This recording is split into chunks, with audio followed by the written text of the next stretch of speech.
नारी तो नारायणी। आप सभी के हृदय में बैठे हुए परमपिता परमात्मा के चरणों में मेरा शत प्रणाम। नारायण नारायण नारायण। आज छठ का पर्व है, भगवान सूर्य नारायण का पर्व। आप सभी को छठ की हार्दिक शुभकामनाएं। भगवान सूर्य देव से प्रार्थना करते हैं कि आपकी ये सर्दी आ गई है और भगवान सूर्य देव सभी का रक्षण करे, पोषण करे, आरोग्यता प्रदान करे, शक्ति स्फूर्ति प्रदान करे।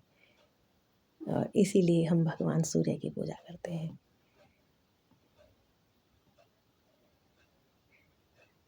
आज के दिन स्त्रियां व्रत रखती हैं और भगवान सूर्य को जल में खड़े होकर अर्घ्य प्रदान करती है। अनेक प्रकार के पकवान बनाती हैं। उल्लास और खुशी से भरा हुआ ये पर्व अनेक भारतवासी यह त्यौहार मनाते हैं। स्त्री हर त्यौहार में जान डाल देती है, क्योंकि घर की जिम्मेदारी, त्योहारों का मौका, अवसर, उसको प्रेम से सारे त्यौहार मनाना, रीति रिवाजों को निभाना, ये सारा काम स्त्री का है। इन सब चीज़ों का ख्याल स्त्री ही रखती है। इसलिए जिस घर में स्त्री नहीं, औरत नहीं होती, वो घर नहीं होता। इसलिए घर की लक्ष्मी कहा जाता है नारी को। आज की नारी थोड़ा सा अलग विचारों से होती जा रही है। इस तरह के त्योहारों से हमारे भारत में जो त्यौहार मनाए जाते हैं, रीति रिवाज हैं, वो पहले के मुकाबले अब की जो बच्चियां हैं वो उनसे कटती जा रही हैं। ये रीति रिवाज, ये सब अब उन्हें ऐसा लगता है कि ये सब क्या है। किसी भी बंधन में बंधा उन्हें अच्छा नहीं लगता। आज ही कोई मेरे पास आया और कहा कि भाई मेरे को अपनी बेटी के लिए एक अच्छे वर की तलाश है, मगर लड़का ऐसा होना चाहिए जो घर जमाई रह सके, घर दामाद बने। क्यों? क्योंकि बेटी ससुराल जाना नहीं चाहती। वो अपने पति के साथ अपने ही घर पे रहना चाहती है, ससुराल नहीं, पति के घर नहीं। इसलिए कोई ऐसा ही लड़का चाहिए जो घर जमाई बनने के लिए तैयार हो। पर ऐसा क्यों? क्योंकि कहीं ना कहीं लड़की को लगता है कि वो ससुराल में पति के घर नए लोगों के साथ कैसे निभा पाएगी, और अपने माता पिता से इतना प्रेम करती है कि उन्हें छोड़ के जाना ही नहीं चाहती, उन्हीं के पास रहना चाहती है। लेकिन ये सब ठीक नहीं है, क्योंकि शादी के बाद लड़की की शोभा ससुराल में ही है, मायके में नहीं।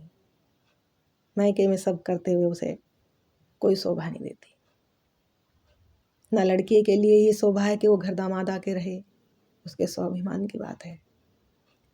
और ना ही बेटी के लिए ये अच्छा लगता है कि वो शादी के बाद पिता के घर पे ही अपनी गृहस्थी शुरू करे। ये उसके लिए कोई सम्मान की बात नहीं। ये आजकल के माता पिता को भी अपनी बच्चियों को समझाना चाहिए कि शादी के बाद लड़की का ससुराल में जाना ही ठीक होता है, उचित होता है।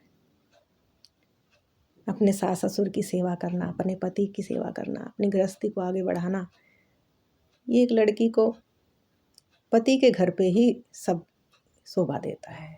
क्योंकि जो हमारी पूर्व काल से ही जो नियम चलते आए हैं और जो उचित है, उन सब रस्मों को, रिवाजों को हमें मानना चाहिए। जो उचित है वो उचित है। बेटी शादी करके ससुराल जाती है और बेटा विवाह करके बहू को घर लाता है।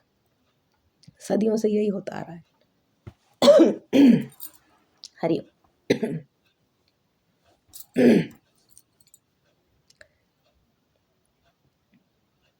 क्योंकि लड़की कहीं ना कहीं अपने माता पिता से तो बहुत प्रेम करती है, लेकिन अपने सास ससुर के लिए शायद उसके हृदय में वो प्रेम, वो अपनापन, उसके परिवार के लिए वो अपनापन या तो उसके हृदय में उत्पन्न नहीं होता या वो किसी से बनाना नहीं चाहती। लेकिन नारी पूर्ण जब ही होती है जब वो बेटी से बहू बनती है और बहू पत्नी बनने के बाद फिर वो माँ बनती है, तभी एक स्त्री पूर्ण होती है। क्योंकि हर चीज़ का एक अपना स्थान है, हर चीज़ का एक समय है। शादी से पहले लड़की पिता के घर शोभा देती है और शादी के बाद लड़की पति के घर शोभा देती है। इसी में उसकी शान है, उसी में उसका मान है। हमें इन रस्मों को मानना चाहिए। माता पिता को भी अपनी बेटियों को समझाना चाहिए कि जो उचित है वही हमें करना चाहिए हिंदू धर्म के अनुसार। किसी भी धर्म में हो, शादी करके तो लड़की पति के साथ ही जाती है। सास ससुर माता पिता समान होते हैं, उनका आदर प्रेम करें।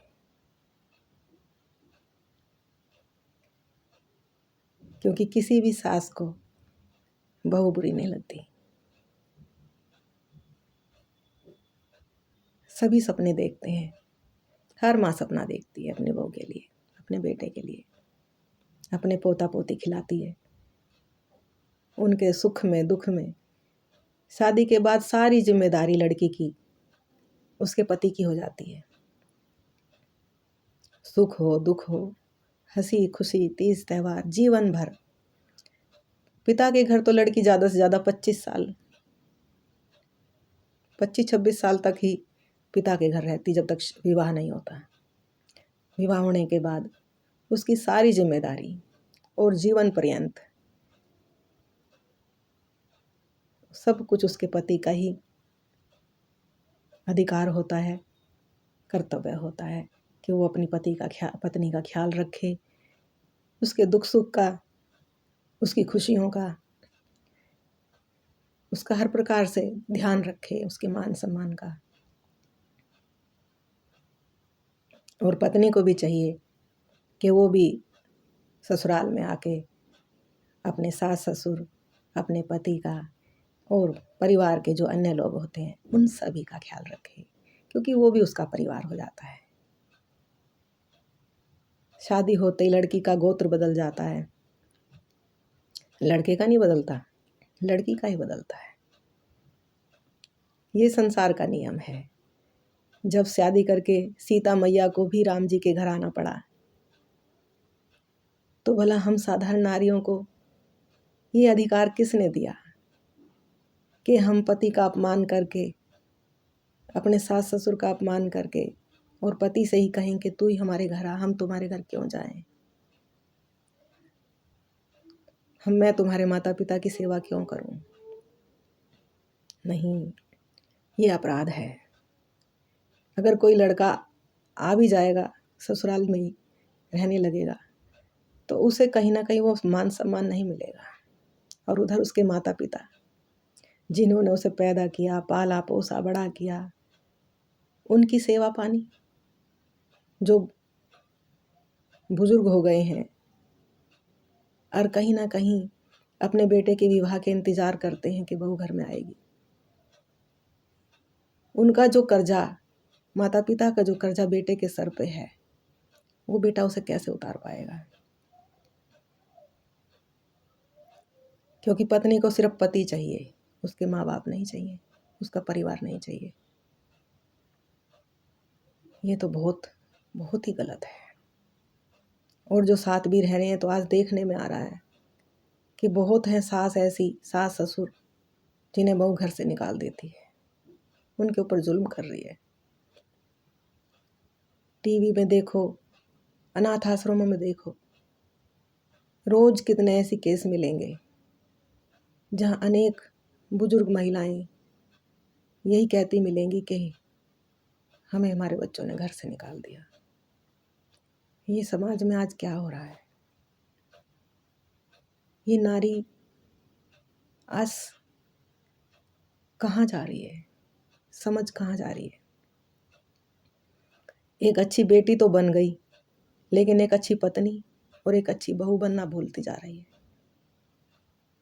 अपने पति के प्रति जो उसके कर्तव्य हैं, उसके परिवार के प्रति जो उसके कर्तव्य हैं, उन्हें निभाने से कतराने लगी है नारी। क्यों? इतनी कमजोर, इतनी स्वार्थी आज नारी क्यों होती जा रही है? कि नारी ने सिर्फ जो देने का भाव था नारी के हृदय में, वो आज लेना शुरू कर दिया है। उसने देना भूलती जा रही है और सिर्फ चाहिए, सिर्फ चाहिए, देने का कोई काम नहीं। धन चाहिए, मान सम्मान चाहिए, प्रेम चाहिए, इज्जत चाहिए, सब कुछ चाहिए। मगर जब देने की बारी आई तो नारी हाथ हिला देती है कि मेरे पास कुछ नहीं है। क्यों? क्यों नहीं आज नारी के पास कुछ भी देने को? आज नारी इतनी स्वार्थी हो गई है। नारी अपने कर्तव्य को भूलती जा रही है।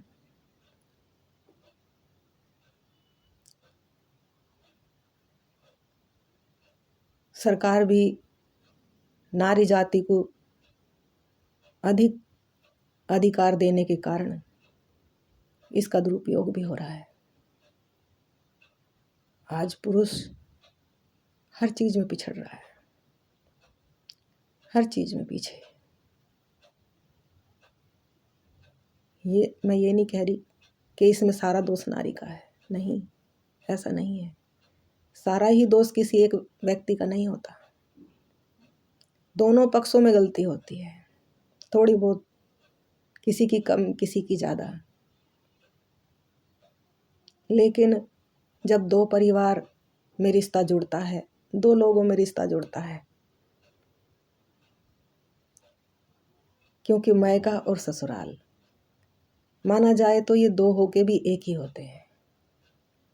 बेटी दोनों की परिवारों से जुड़ के दोनों परिवारों की इज्जत, मान सम्मान को या तो बढ़ाती है या घटाती है। वे दो परिवार एक हो जाते हैं। इसमें तेरा मेरा कुछ नहीं रहता।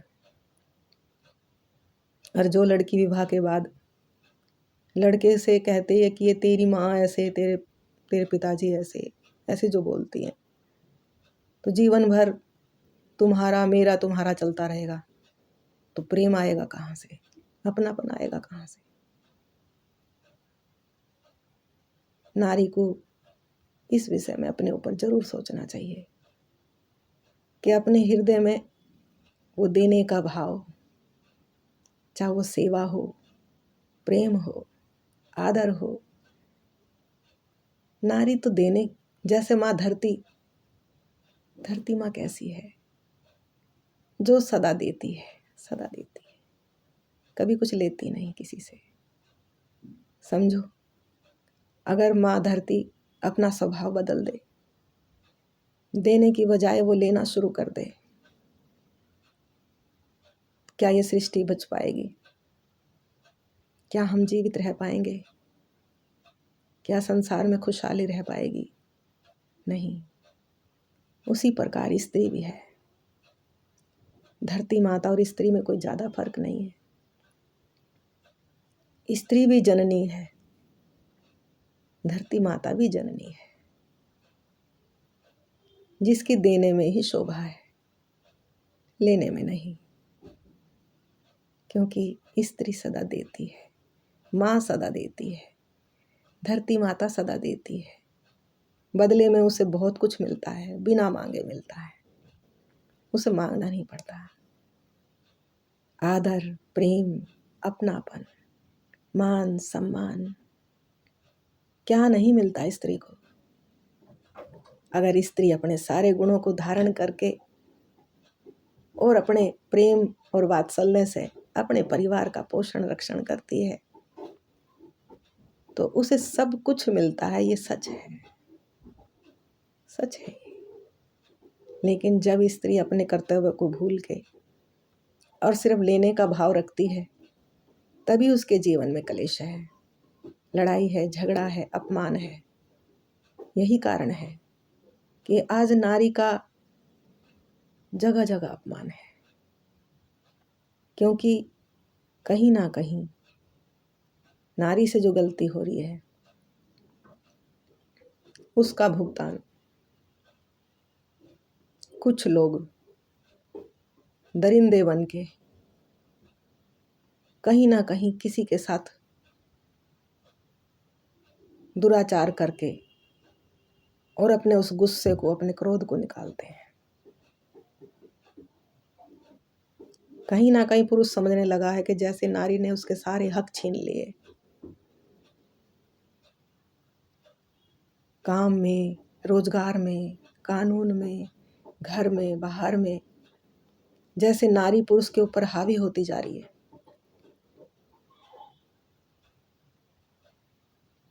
और यही सोच एक दूसरे के प्रति घृणा, नफरत और गुस्से का कारण है।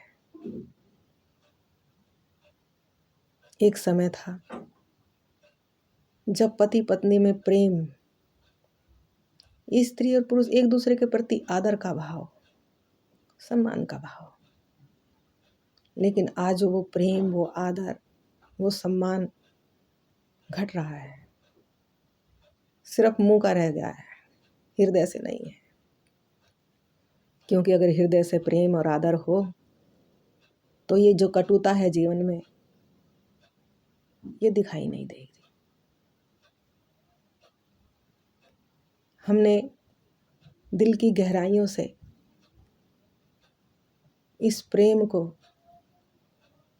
इस करुणा को, इस दया भरे हृदय को कहीं ना कहीं खो दिया है और हम सिर्फ एक ही तरफ देख रहे हैं, दोनों पक्षों की तरफ ध्यान नहीं है। लेकिन जब संसार दोनों से मिलकर बना है तो हमें दोनों पक्षों पे ध्यान देने की जरूरत है। कानून भी इस तरह के बनने चाहिए कि एक को रक्षण देने के साथ हम किसी दूसरे का अधिकार तो नहीं छीन रहे। इस बात का ध्यान रखते हुए सरकार को भी चाहिए कि वो कानून बनाए, कोई उसका गलत लाभ ना उठाए।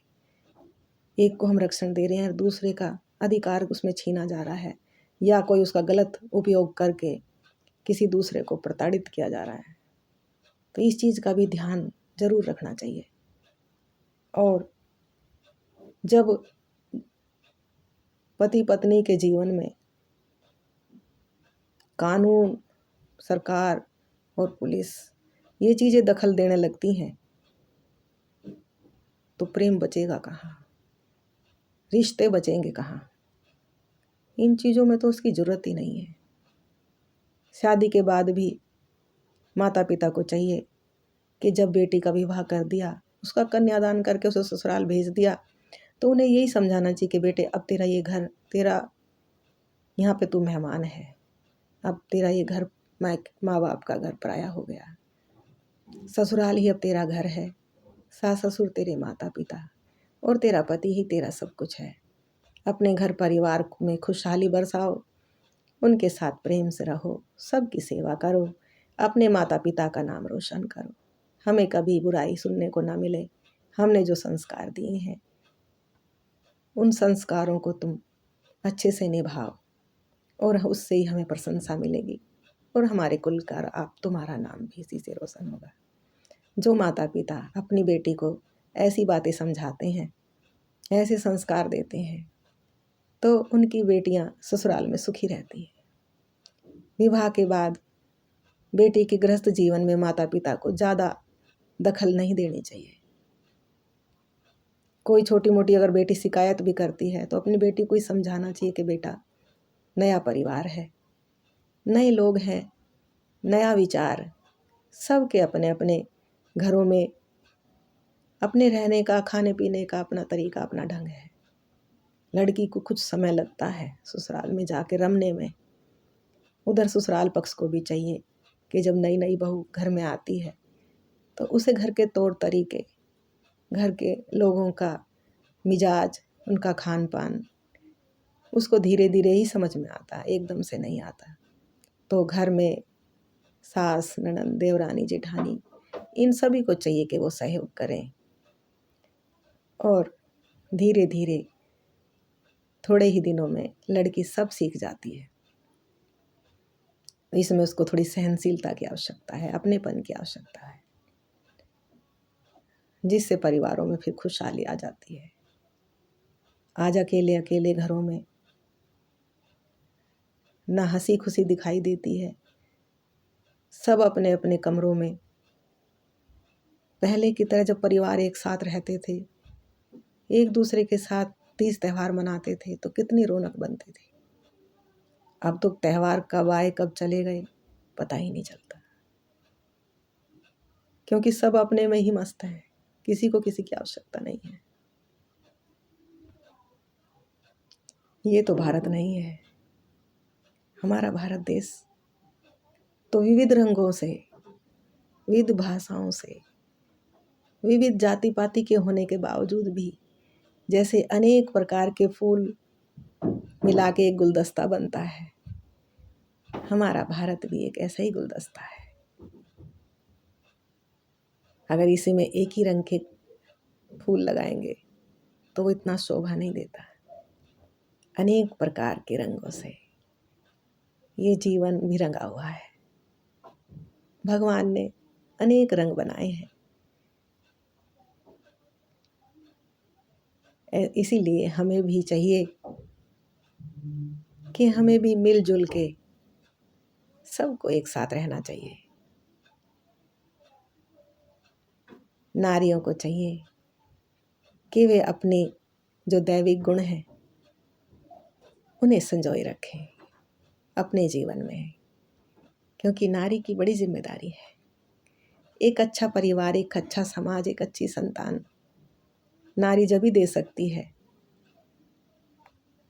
जब उसके अपने विचार अच्छे होंगे, वो अपने कर्तव्य को ठीक से समझेगी, जानेगी और उन्हें निभाएगी। पुरुष का काम तो है कि वो कमा के लाए और अपने परिवार का भरण पोषण करे, अपने परिवार का रक्षण करे। और स्त्री का तो कार्य है कि उस परिवार रूपी बगिया को सदा हरा भरा रखे, खुशहाल, प्रेम से परिपूर्ण। इसलिए नारी तो प्रेम की, ममता की मूर्ति है। उसे अपने इस स्वभाव को नहीं खोना चाहिए, इसे उन्हें अपने दैविक गुणों को संभाल के रखना चाहिए। इसी में उसकी शान है, उसी में उसकी शोभा है। इसी के लिए सभी बहनों के हृदय में बैठे हुए मेरे परमात्मा को शत शत नमन। हरि ओम। राधे राधे।